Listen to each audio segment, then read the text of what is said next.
Hi, Naomi Scott, White Lotus Coaching. So I want to talk a little bit about Agni today. Agni is basically the digestive fire, and it's the most crucial thing in terms of cultivating healthy digestion and healthy body and eating well. So Agni is that feeling inside of your gut when you're like really hungry. It's literally digestive fire. It's literally that fire that you feel. So healthy Agni is absolutely essential to digestion. And really, it's not only digestion and like exactly when you're eating the food and digesting it in that process, but it also facilitates the really intake and metabolism of nutrients into the cells, all the little and huge actually digestive process of assimilation, bringing nutrients in, the different tissue layers, and then also the elimination of waste. So literally the metabolism of everything we're taking in and turning it into our healthy body and our healthy intellect and our mind and our emotions, our hormones, all of those things. So yeah, it really determines the healthy production of bodily tissues, which is constantly happening, right? Cell turnover, we're renewing all of the time, and the efficient removal of metabolic waste. So yeah, they say in Ayurveda that healthy Agni is how old a person is, and that without healthy Agni, you don't have health. So a couple things. One is, for me, paying attention to my digestive fire and whether it's there or not or how low or how high it is huge in navigating like how you're going to eat every day, right? For every different meal at every different time of day. Excuse me. There is a certain rhythm that we want to create in our daily routine and in our lives in terms of eating, so that our Agni actually understands that rhythm cyclically every day, that right about 10 o'clock she's going to eat, right about 7 o'clock she's going to eat. And it prepares the Agni. The Agni gets into that rhythm, right? So that's what you can notice in your life. And if it's not happening now, we want to cultivate and stoke that fire to happen. So there's that. And then there is also the type of Agni that you tend to have. Now, this is going to be probably connected very directly with your doshas and your bio-individuality. So personally, for me, I am a Vata Pitta dosha. And what that for me has meant is that my Agni, or my digestive fire, is variable. So there are 4 types of digestive fires. One is really low and slow, and one is really high and hot. And then one is variable, which means sometimes it's low and slow, sometimes it's high and hot. And then the last one, which not many people have, is a balanced digestive fire. So in terms of having a variable digestive fire, what happens for me is I really have to tune in to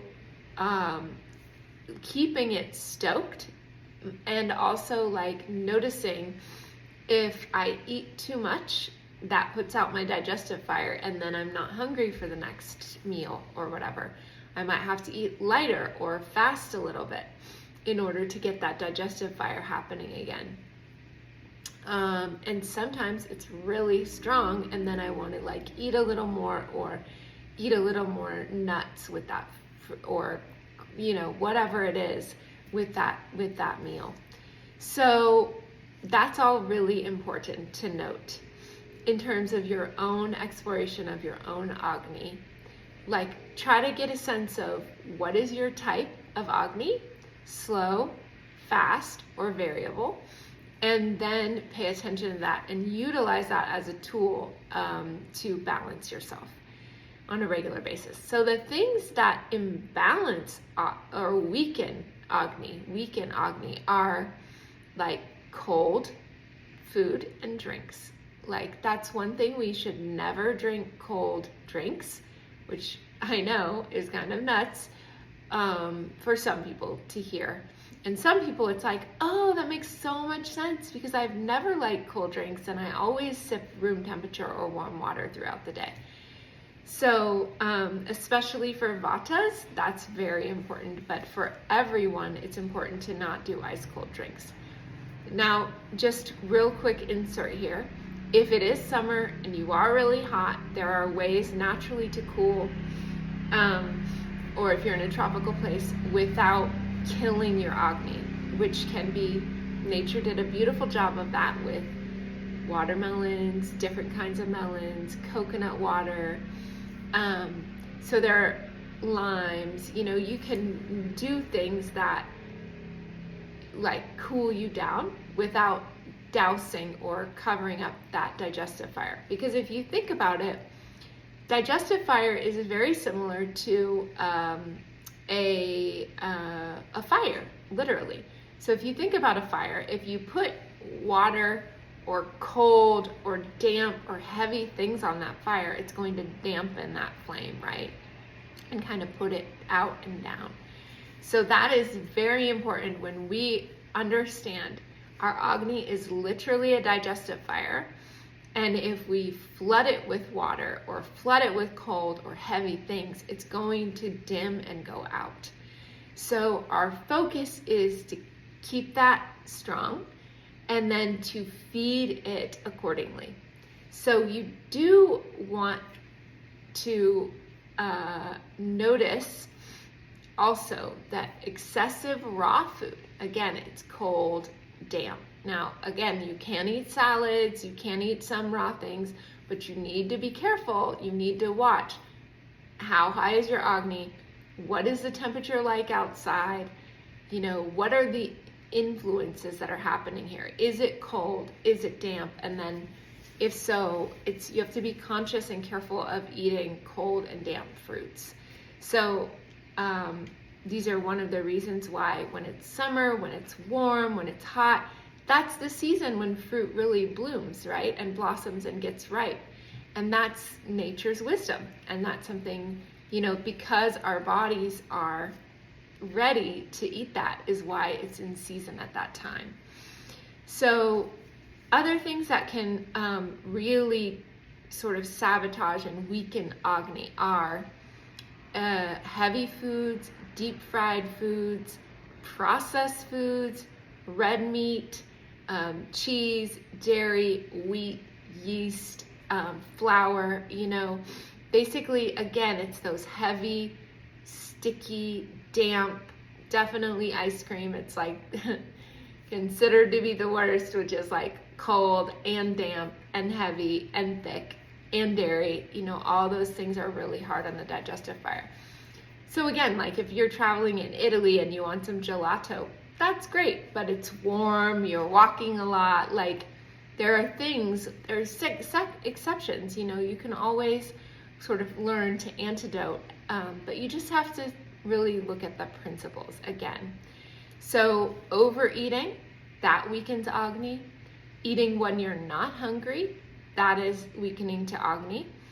Eating late at night, eating at irregular times, eating incompatible food. So like not paying attention to good food combining, white sugar, refined and processed foods again, eating when emotionally upset, eating when you're in anxiety, stress, any kind of lack of exercise, being sedentary, if you excessively sleep during the day. These are all things that really weaken Agni.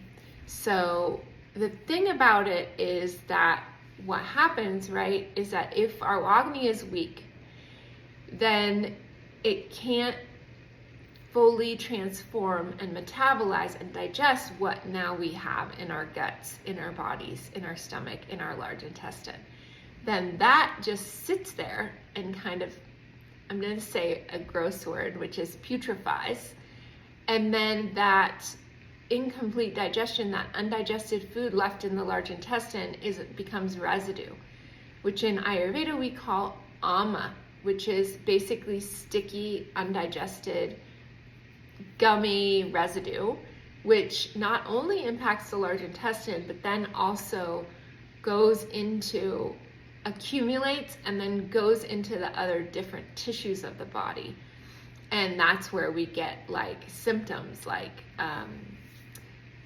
foul breath, body odor, lethargy, brain fog, joint issues, lack of energy and concentration, depression, mental health things, diminished appetite, gas, bloating, stool pattern problems, all of those, redness in the skin, like impurities, meaning like zits or acne or rashes, rosacea, all these eczema, all of these things can be shown that the Agni is low and that the Ama has accumulated.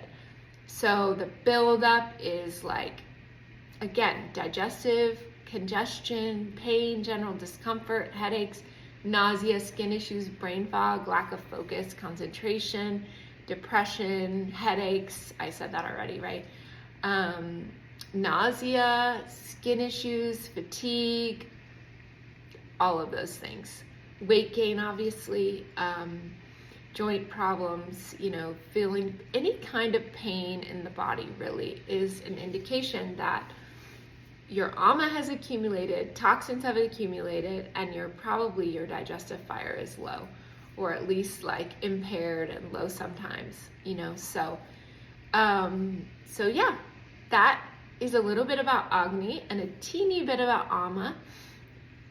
Again, the things that balance Agni are eating foods that are appropriate, eating smaller meals, not small, but smaller, and leaving room in the stomach to digest. You want to only fill the stomach to 2/3 and leaving 1/3 empty. Eating cooked, well-spiced, tasty meals in a peaceful environment at regular times of the day, eating complete meals, not snacking.